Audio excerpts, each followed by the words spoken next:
Why does your scanner show the P2636 engine code? What does it mean?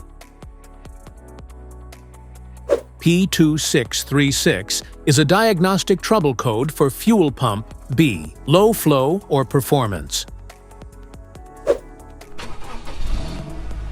This error code indicates it means your vehicle's engine computer has detected an issue with the secondary or auxiliary fuel pump, indicating it is not delivering the expected fuel pressure or volume. Under this circumstance, stop driving and repair your vehicle immediately. So, what causes this imbalance? Here are the most common culprits.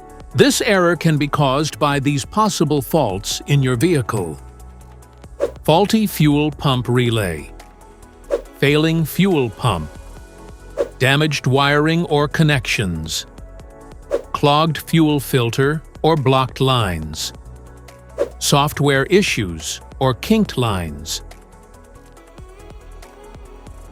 Each DTC code corresponds to a specific issue in your vehicle.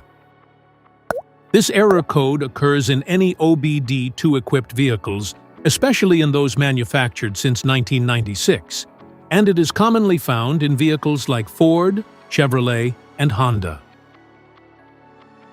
If you want to fix this error code, let us know in the comments section. We will definitely make the video on your demand. If you like this video, don't forget to subscribe to our channel. Thanks for watching.